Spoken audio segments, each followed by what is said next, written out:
Ya, shalom suami istri, bapak, ibu yang dikasihi Tuhan. Kita berjumpa lagi pada episode tentang daya tahan atau pertahanan.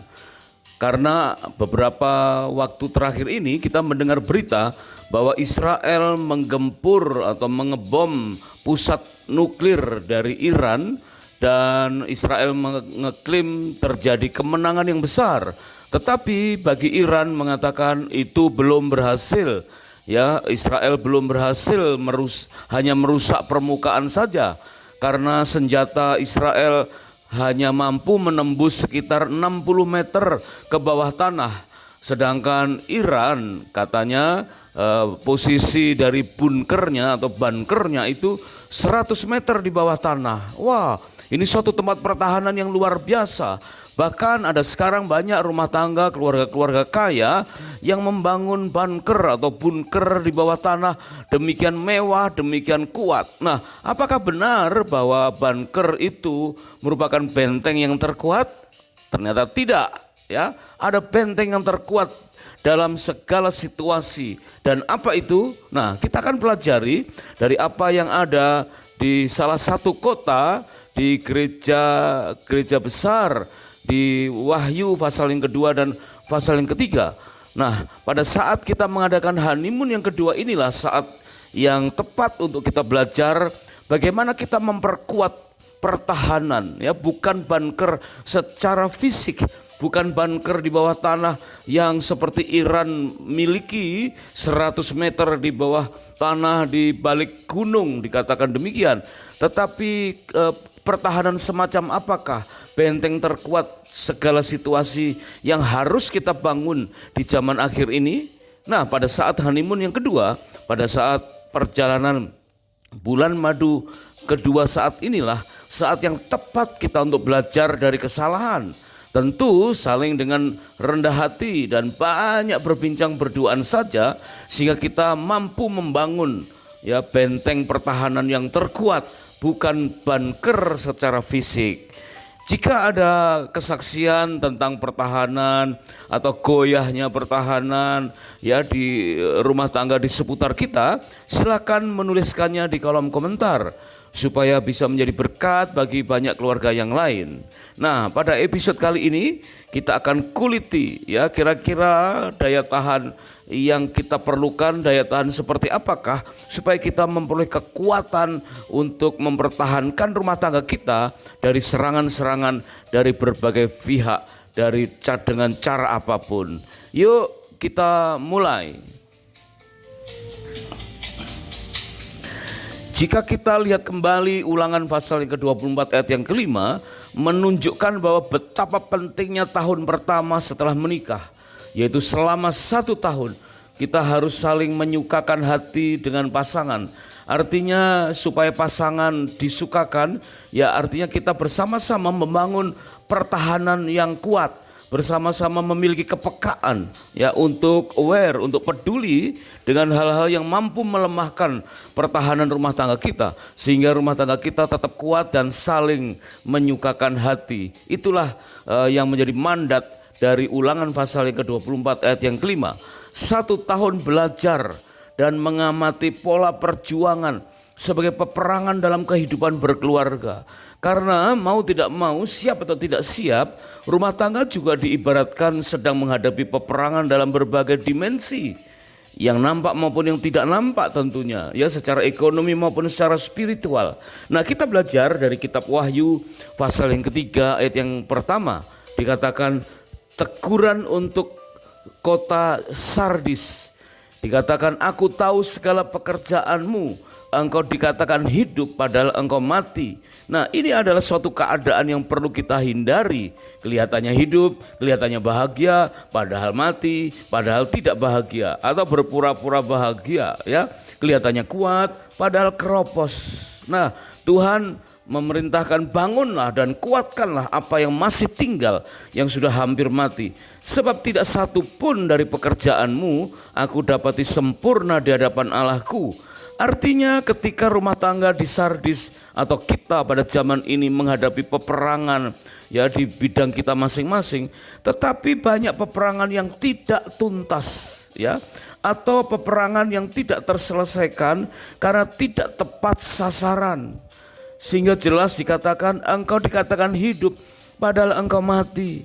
Sebab tidak satu pun dari pekerjaanmu atau peperanganmu aku dapati sempurna. Artinya banyak hal yang terjadi kegoyahan di mana-mana, ada keropos di mana-mana, tidak sempurna. Dan Tuhan ingatkan, jikalau engkau tidak berjaga-jaga, aku akan datang seperti pencuri dan engkau tidak tahu pada waktu manakah aku tiba-tiba datang kepadamu. Wah, ini sesuatu yang perlu diwaspadai ya. Sardis kenapa bisa runtuh? Kota yang besar kenapa sekarang hanya tinggal puing-puingnya saja? Karena mereka tidak tuntas dalam berperang, menghadapi peperangan yang menjadi bagiannya. Di dalam Wahyu pasal yang kelima, ayat yang ke-12 dikatakan anak domba, yaitu melambangkan Tuhan Yesus ya, anak domba yang disembelih, yang melambangkan Tuhan yang mati di atas kayu salib, dikuburkan dan kemudian bangkit kembali. Dikatakan dia layak menerima puji-pujian dan kekayaan dan kemuliaan dan hormat dan hikmat dan kekuatan dan kuasa. Ada 7 hal yang menjadi bagian dari kita apabila kita di dalam Tuhan menang dalam setiap peperangan, mampu menaklukkan berbagai area-area dalam peperangan. Bagi dialah, bagi anak domba, kemenangan itu bisa diraih dan kita akan mengalami kemenangan yang sama jika kita ada dalam Tuhan. Nah, jika 7 hal itu kita rangkum, dikatakan puji-pujian sebagai art and entertainment, dan kekayaan sebagai area bisnis, dan kemuliaan sebagai area church atau spiritual, dan hormat itu area D, development of the poor, dan hikmat area education, dan kekuatan area family, kemudian yang ke-7 dan kuasa area government. Jika ke-7 hal yaitu area peperangan itu kita rangkum, maka inilah yang terlihat, di mana area C, area kemuliaan yaitu church atau spiritual ada di tengah ya. Dan di tengah ini harus menjadi hal yang pertama dan yang utama, harus diperkuat, di mana kita harus mengandalkan kemuliaan Tuhan, mengandalkan kekuatan anak domba yang disembelih itu untuk sanggup memenangkan area-area yang lain. Baru setelah kita sudah selesai dengan persoalan spiritual, kita memiliki keintiman dengan Tuhan, kita benar-benar hidup dalam gairah roh yang menyala-nyala, maka area berikutnya yang kedua yang harus menjadi prioritas adalah area family, area kekuatan, area F, yaitu yang ada di sedasar, yang akan menopang area-area yang lain. Dan inilah yang harus diperkuat setelah area kemuliaan atau area C, yaitu area spiritual, dimenangkan. Jadi 2 area sekaligus ini harus menjadi satu prioritas, ya, area spiritual baru area family. Betapa pentingnya area family, karena area keluarga disebut sebagai area kekuatan. Sehingga kita mampu dengan kekuatan yang dari Tuhan secara spiritual, mampu memenangkan area government, area art, area business, area development of the poor, area education.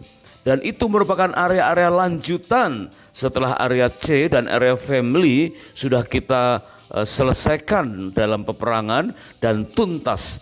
Sehingga tidak lagi terdengar bahwa tidak ada pekerjaanmu atau peperanganmu yang aku dapati sempurna. Ya, biarlah 2 area ini menjadi sempurna dalam kemenangan bersama dengan Tuhan, baru kita menginjak atau mulai memasuki area-area berikutnya. Nah, kembali kita kepada area yang pertama, yaitu area C, ya, area kemuliaan. Fokus kita adalah pada area spiritual.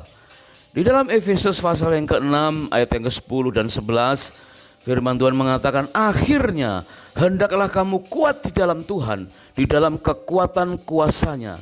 Kata akhirnya artinya dari berbagai persoalan, berbagai hal yang Tuhan izinkan terjadi, akhir-akhirnya ya, kemenangan-kemenangan berikut-berikutnya kita boleh alami, tapi akhirnya hendaknya kamu kuat di dalam Tuhan. Nah, ini dia ya. Jadi kemenangan yang paling utama yaitu kuat di dalam Tuhan, di dalam kekuatan kuasanya. Berarti kita tidak bisa lagi mengandalkan kekuatan secara ekonomi, ya. Tidak bisa lagi kita mengandalkan kekuatan secara jiwani, ya, secara fisik, ya.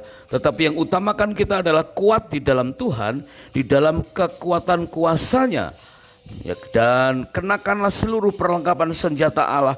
Artinya benar-benar secara spiritual kita harus memiliki fokus, ya, prioritas yang pertama. Di dalam Ibrani pasal yang ke-12 ayat yang ke-14 firman Tuhan berkata, kejarlah kekudusan, sebab tanpa kekudusan tidak seorang pun akan melihat Tuhan. Nah, ini berarti bahwa area kemuliaan atau area C spiritual itu harus didasari dengan cara mengejar kekudusan. Kita harus peka terhadap hal-hal yang membuat Tuhan itu muak, Tuhan tidak disenangkan. Kita harus hati-hati dengan dosa-dosa kecil. Ya, meskipun itu katakanlah dosa atau berbohong demi kebaikan, ya, white lie, dosa putih, itu harus kita hindari.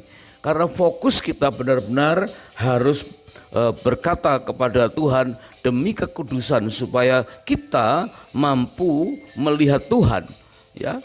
Ya, boro-boro kita menghadirkan Tuhan. Kalau tanpa kekudusan melihat saja tidak bisa. Sebab itu kita harus mengutamakan kekudusan di hadapan Tuhan supaya area C, area kemuliaan yaitu area spiritual dapat kita selesaikan.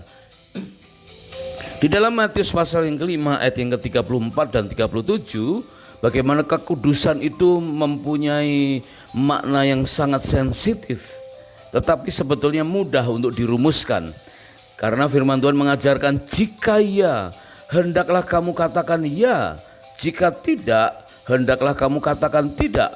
Apa yang lebih daripada itu berasal dari si jahat. Nah, mari kita lebih sensitif lagi sekarang tentang kekudusan, yaitu antara ya dan tidak. Ada dua analogi yang perlu kita pelajari ketika kita mempelajari keruntuhan dari gereja-gereja atau keluarga di kota Sardis. Yaitu ada makanan olahan, ya, penemuan baru dari ahli dari Kanada yang memproduksi makanan baru namanya Omnipork dengan pabrik di Thailand. Tetapi Omnipork ini ternyata sangat terkenal di Hong Kong, ya. Dan Omnipork ini makanan olahan yang terbuat dari jamur shiitake, kemudian biji-bijian dan protein nabati, dan dibuat semirip mungkin dengan daging babi. Maka disebut Omnipork ini sebagai daging babi palsu, ya. Teksturnya mirip dengan daging babi, irisannya mirip dengan daging babi, ya. Juga ada yang seperti kornet, ya, yang lembut gitu. Itu mirip seperti aromanya, warnanya seperti mirip seperti daging babi asli, ya, tetapi itu daging babi palsu. Nah, meskipun palsu, ya, tetapi dengan kadar kolesterol yang rendah dan tidak mengandung protein hewani sehingga aman untuk para vegan, para vegetarian itu bisa leluasa dengan nikmat makan berbagai varian, sehingga meskipun palsu tapi dikejar-kejar, ya. Banyak orang mengejarnya karena bikin sehat, mereka bilang, ya. Palsu tapi baik, ya. Nah, kemudian yang kedua adalah cabai rawit yang dicat dengan warna merah. Ini terjadi di sebuah pasar di Jawa Tengah, di kota Purworejo. Ya, waktu itu kasus ini marak diberitakan di bulan Desember tahun 2020 di tengah-tengah pandemi bagi Indonesia, ya. Karena waktu itu juga terjadi gagal panen sehingga cabai merah harganya meroket melambung tinggi, maka cabai rawit warna hijau dicat warna merah. Nah, setelah diteliti cabai rawit merah ini sebagai cabai merah palsu karena warna merahnya itu ternyata berasal diduga dari cat kayu, ya, yang setelah diuji lab tidak larut alkohol dan mengandung zat kimia yang sangat berbahaya. bersifat karsinogenik, bisa menyebabkan kanker, ya. Sudah palsu, bikin penyakit. Berarti ini langsung ditolak, dan banyak orang menghujat si pemalsu ini dengan begitu tajamnya. Jelas-jelas ya, cabai rawit palsu, cabai merah palsu, dan bikin penyakit, ditolak. Nah, bandingkan dengan Omniport, ya. Omniport dan cabai merah palsu, ya. Omniport adalah palsu tapi dikejar-kejar orang, disukai. Palsu tapi bikin sehat. Sedangkan cabai merah palsu bikin sakit. Nah, perhatikan dua kebenaran ini, ya, dua hal ini. Ya. Yang pertama palsu tapi bikin sehat dan dikejar-kejar banyak orang. Sementara yang kedua palsu tapi bikin penyakit dan ditolak banyak orang. Nah, jika dua hal ini kita terapkan dalam kehidupan kita, maka kita harus waspada dengan Matius pasal yang kelima ayat 34 dan 37. Firman Tuhan mengajarkan, jika ya, hendaklah kamu katakan ya. Jika tidak, hendaklah kamu katakan tidak. Apa yang lebih daripada itu berasal dari si jahat. Harusnya baik Omniport maupun cabai merah yang palsu, ya, dua-duanya palsu. Jika palsu, katakan itu palsu, ya. Jika itu asli, katakan itu asli. Meskipun bermanfaat, tapi jika palsu, kita harus anggap, harus nilai sebagai sesuatu yang palsu. Ya, memang menjamin tidak kolesterol tidak tinggi, ya, kadar lemak yang rendah, kemudian berpotensi untuk tidak bermasalah dengan asam urat, ya, dan lain sebagainya, hal-hal yang baik.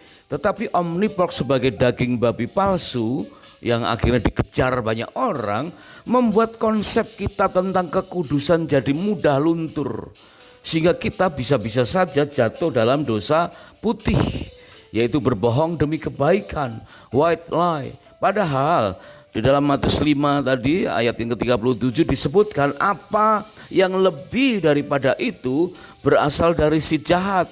Artinya ada banyak upaya-upaya kejahatan yang mengkamuflase, yang menipu daya kita, sehingga kita sulit membedakan antara yang kudus dan yang tidak kudus, antara yang kudus dan yang kudus. Nah, inilah persoalan yang perlu kita waspadai. Mungkin saja keluarga-keluarga di kota Sardis sulit membedakan antara ya dan tidak, ya, antara agapao, antara hal yang baik, antara kalos dengan yang kakos, yang baik dan yang jahat, sehingga unsur spiritual mereka akhirnya dikatakan, mereka mengatakan Yahudi, ya, tetapi tidak demikian sesungguhnya, mereka pendusta. Nah, sebab itu hari ini kita perlu mewaspadai area yang pertama sebagai gunung kemenangan yang pertama, yaitu area spiritual. Bapak, ibu, suami, istri yang sedang mengadakan honeymoon yang kedua, maka kita sekarang harus segera ke area yang kedua. Itu merupakan benteng atau bunker yang terkuat berikutnya, ya, dua-duanya ini melengkapi, ya, yaitu area C kemuliaan, ya, spiritual, dan area F yaitu area family, area kekuatan. Kita akan belajar bagaimana supaya area F atau area kekuatan ini benar-benar menjadi kuat sebagai bunker, sebagai bunker perlindungan kita, ya, melebihi tempat pekerjaan nuklir yang dilakukan oleh Iran, ya, 100 meter di bawah tanah di balik gunung, ya, sehingga dikatakan Israel gagal merusak fasilitas nuklir itu. Yaitu kita hari ini, zaman ini, harusnya kita berani berkata bahwa area family, area F, area kekuatan benar-benar jauh di bawah sana, ya, atau tinggi di atas sana bersama dengan Tuhan, ya, yang akan membuat kita mempunyai bunker pertahanan yang terkuat pada segala zaman, yaitu keluarga. Nah, sekarang kita akan baca dalam 1 Timotius 5 ayat yang ke-8. Firman Tuhan menegur kepada kita betapa pentingnya kita harus memperkuat unsur family. Firman Tuhan berkata, tetapi jika ada seorang yang tidak memeliharakan sanak saudaranya apalagi seisi rumahnya orang itu murtad dan lebih buruk dari orang-orang yang tidak beriman. Nah, berarti bunker F atau family atau area kekuatan ini menjadi tolok ukur apakah kita dinilai sebagai orang beriman atau tidak beriman, ya, orang murtad atau orang yang saleh. Karena begitu kita lalai memeliharakan sanak saudara, apalagi seisi rumah, ya, salah satu dari rumah tangga kita terlantar secara rohani maupun jasmani, maka kita akan dihakimi oleh Tuhan, dikatakan kita sebagai orang murtad dan lebih buruk dari orang-orang yang tidak beriman. Ada contoh dari dua keluarga yang bisa kita pelajari hari ini, yaitu yang pertama keluarga Jonathan Edward dan yang kedua adalah keluarga Mark Jukes. Ya, mereka berdua itu hidup di sekitar tahun 1700 sekian. Kemudian keluarga mereka berkembang dengan banyak keturunan di tahun 1800-an dan di awal tahun 1900 diteliti oleh seorang mahasiswa di sebuah kampus di Amerika dan mendapatkan data-data yang sangat mengejutkan.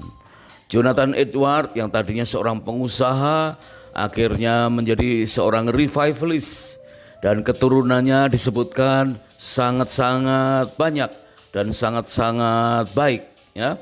Dikatakan ada 13 orang dari keturunan Jonathan Edward yang menjadi rektor, 65 orang menjadi profesor, 75 orang menjadi jenderal militer, 80 orang jadi public servant, ya, dari tokoh masyarakat yang sangat terkenal. Dan 60 orang menjadi pengarang buku yang sangat terkenal, 60 orang menjadi dokter, 30 orang jadi hakim, 100 orang jadi pendeta, 100 orang jadi lawyer, 3 orang menjadi anggota senat, dan seorang menjadi wakil presiden Amerika Serikat. Wah, luar biasa, ya. Keluarga berkembang menjadi keluarga yang sangat besar dan orang-orangnya dikenal sangat baik di masyarakat. Jonathan Edward perlu kita contoh, ya. Kemudian yang kedua adalah Mark Jukes. Ya, Mark Jukes ini juga awalnya seorang pengusaha, ya, kemudian menikah dengan seorang wanita bernama Ida Take. Dan Ida Take ini memproklaim dirinya dia bukan ateis. Dia percaya Tuhan itu ada, tetapi dia mengambil sikap agnostik. Ya, tidak mau beribadah atau menyembah Tuhan meskipun Tuhan itu ada, ya. Sehingga kesaksian anak-anak mereka dikatakan tidak pernah mereka itu diajak ke gereja, padahal mereka hidup di negara yang mayoritas Kristen, ya, lingkungannya Kristen. Sehingga Mark Jukes ini dikenal, ya, akhirnya menjadi pemabok, penjudi, jatuh bangkrut, ya, dan selama 100 tahun keturunannya diteliti, ditemukan, dan ternyata ada 310 dari keturunan Mark Jukes yang mati di penjara. Nah, berarti ada kasus-kasus yang berat, ya.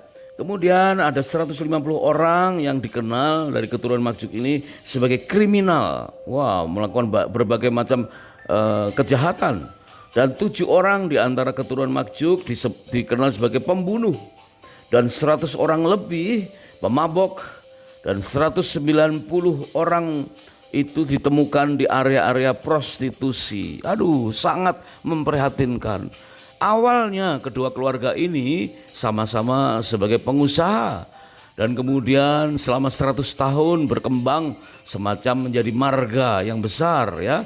Tetapi ternyata keturunan-keturunan mereka setelah diteliti itu berbeda sangat nyata, ya. Kesimpulannya, keluarga Jonathan Edward, ya, yang hidup tahun 1703 dan meninggal dunia di tahun 1758. Jadi sebetulnya relatif tidak terlalu berusia panjang, ya, sekitar 55 tahun usia Jonathan Edward.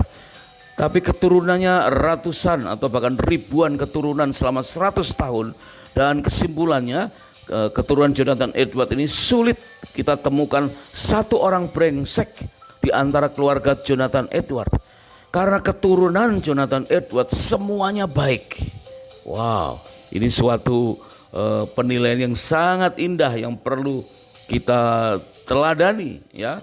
Kekuatan family, rumah tangga, bunker pertahanan, ya, kekuatan yang sangat luar biasa sehingga benar-benar dikatakan sulit menemukan satu orang brengsek di antara marga Jonathan Edward. Nah, sebaliknya Marjuk, ya, kesimpulannya sulit menemukan satu orang yang baik di antara keluarga Marjuk karena keturunannya brengsek semua. Aduh, sangat memprihatinkan, ya. Bahkan di tahun 2008 ada seorang narapidana, ya, yang beredar fotonya di media sosial 2008, belum terlalu lama, ya.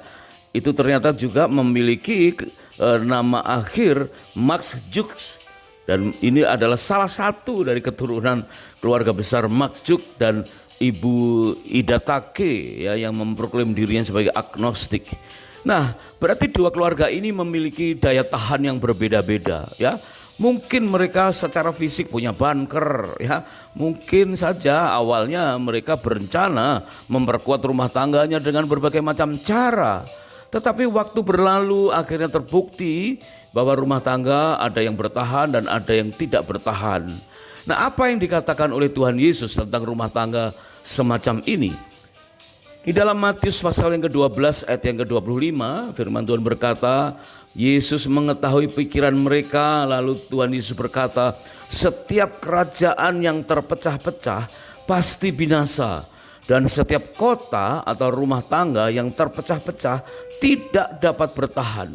Nah, mungkin inilah manifestasi atau contoh dari rumah tangga yang ada di kota Sardis, ya, yang pekerjaannya tidak didapati sempurna, keluarganya mungkin terpecah-pecah, ya, rumah tangganya terpecah-pecah, dan ini memenuhi hukum yang diucapkan oleh Tuhan Yesus, ya. Kembali dia berkata, setiap kerajaan yang terpecah-pecah pasti binasa, dan setiap kota atau rumah tangga yang terpecah-pecah tidak dapat bertahan. Dan Markus pasal yang ketiga, Injil Markus pasal 3 ayat yang ke-25, firman Tuhan berkata, dan jika suatu rumah tangga terpecah-pecah, rumah tangga itu tidak dapat bertahan. Kemudian Lukas 11 ayat yang ke-17, tetapi Yesus mengetahui pikiran mereka lalu berkata, setiap kerajaan yang terpecah-pecah pasti binasa, dan setiap rumah tangga yang terpecah-pecah pasti runtuh. Jadi dikatakan tidak dapat bertahan, ya, pasti runtuh, ya, dan terpecah-pecah. Itulah, ya, yang terjadi bagi keluarga-keluarga di kota Sardis, dan bisa saja terjadi bagi keluarga-keluarga di zaman ini jika tidak membangun bunker, yaitu kekuatan family, ya, keluarga dengan mengandalkan area kemuliaan atau area C. Di dalam Lukas 11 ayat yang ke-21, firman Tuhan memberikan nasihat kepada kita, apabila seorang yang kuat dan yang lengkap bersenjata menjaga rumahnya sendiri, maka amanlah segala miliknya. Ayat yang ke-22, tetapi jika seorang yang lebih kuat daripadanya menyerang dan mengalahkannya, maka orang itu akan merampas perlengkapan senjata yang diandalkannya dan akan membagi-bagikan rampasannya. Wow, berarti tidak cukup dengan mempunyai senjata yang lengkap, ya, tetapi kita harus menjaga, ya, dengan senjata yang lengkap itu harus menjaga rumah tangga kita, menjaga supaya aman, ya, supaya tidak ada pihak lain yang lebih kuat atau singa yang berjalan berkeliling yang akan merampas senjata kita dan melumpuhkan rumah tangga kita. Di dalam Kejadian pasal yang ke-11 ayat 1 sampai dengan ayat yang ke-8, itu ada satu contoh tentang pentingnya unity. Disebutkan ada unity, ada kesatuan dari sebuah kota, karena waktu itu bangsa-bangsa belum menyebar. Ya, Kejadian 11 ayat yang pertama dikatakan, adapun seluruh bumi satu bahasanya dan satu logatnya. Wow, berarti ada unity yang kuat, ya, karena seluruh bumi itu satu bahasanya, satu logatnya, jadi mudah untuk berkomunikasi. Kemudian ayat yang kedua, maka berangkatlah mereka ke sebelah timur dan menjumpai tanah datar di tanah Siniar, lalu menetaplah mereka di sana. Ayat yang ketiga, mereka berkata seorang kepada yang lain, marilah kita membuat batu bata dan membakarnya baik-baik. Lalu bata itulah dipakai mereka sebagai batu dan tergala-gala sebagai tanah liat. Juga kata mereka, ayat yang keempat, marilah kita dirikan bagi kita sebuah kota dengan sebuah menara yang puncaknya sampai ke langit. Dan marilah kita cari nama supaya kita jangan terserak ke seluruh bumi. Lalu turunlah Tuhan untuk melihat kota dan menara yang didirikan oleh anak-anak manusia itu. Nah, inilah ayat yang ke-6, Kejadian 11. Dan Tuhan berfirman, mereka ini satu bangsa dengan satu bahasa untuk semuanya. Wah, perhatikan ini ya. Inilah sesuatu yang penting. Satu bangsa dengan satu bahasa. Ini barulah permulaan usaha mereka. Mulai dari sekarang, apapun juga yang mereka rencanakan, tidak ada yang tidak akan dapat terlaksana. Ya, coba kita ulang ya. Mulai dari sekarang, apapun juga yang mereka rencanakan, tidak ada yang tidak akan dapat terlaksana. Alias apa yang mereka rencanakan selalu terlaksana. Ya, baik itu hal yang baik maupun hal yang jahat. Karena mereka unity, satu bahasanya dan satu logatnya. Ya, maka apa saja yang mereka rencanakan tidak ada yang tidak akan dapat terlaksana. Artinya semuanya ya, akan terlaksana. Nah, sebab itu Tuhan melihat ya, karena manusia kecenderungannya berbuat jahat, maka ayat yang ke-7, baiklah kita turun dan mengacau balaukan di sana bahasa mereka, sehingga mereka tidak mengerti lagi bahasa masing-masing. Ayat yang ke-8, demikianlah mereka diserahkan oleh Tuhan dari situ ke seluruh muka bumi, dan mereka berhenti mendirikan kota itu. Nah, makna dari ini adalah ketika setiap keluarga satu bahasa, satu logat, satu unity, ya, area family-nya satu, kuat, ya, maka tidak ada yang tidak akan dapat terlaksana. Semua rencananya pasti terlaksana, ya. Tidak ada yang gagal. Karena apa? Karena adanya kekuatan dalam bunker pertahanan rumah tangga. Ya, bahkan ya, suami dan istri yang dikatakan bukan lagi dua melainkan satu, seringkali bahasanya berbeda, pemahamannya berbeda. Maka hari ini harus menyatu terlebih dahulu. Suami dan istri harus menjadi titik awal untuk membangun bunker pertahanan bagi rumah tangga. Ya, dikatakan kita bukan ahli Taurat yang kemudian tidak melakukan sesuai dengan apa yang kita perkatakan. Di dalam Lukas 11 ayat 46 dikatakan, celakalah kamu juga hai ahli-ahli Taurat, sebab kamu meletakkan beban-beban yang tak terpikul pada orang, tetapi kamu sendiri tidak menyentuh beban itu dengan satu jari pun. Ya, artinya banyak orang yang mengatakan Yahudi, mengatakan ahli Taurat, mungkin suami dan istri masing-masing merasa paham dengan firman Tuhan, tetapi tidak mau ambil bagian dalam membangun keutuhan dalam rumah tangga. Ya, tidak menyentuh beban itu dengan satu jari pun. Harusnya masing-masing memikul beban yang sama untuk membangun bunker dalam kehidupan rumah tangganya. Ya, tidak ada bunker yang kuat selain bunker family, yaitu area kekuatan. Itulah yang tidak terjadi di kota Sardis, sehingga kota Sardis akhirnya kita kenal sebagai puing-puing yang hari ini tinggal peninggalan arkeologi saja. Terima kasih sudah menyimak, dan kami sangat bersukacita jika episode ini dapat menjadi berkat. Dan terima kasih jika berkenan untuk subscribe atau like, dan silakan di-share ke pasangan yang lain. Jika ada kesaksian, pendapat atau pengalaman, silakan tulis di kolom komentar supaya kita bisa belajar bersama. Dan sampai jumpa pada episode berikutnya.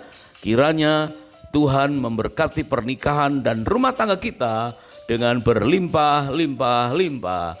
God bless.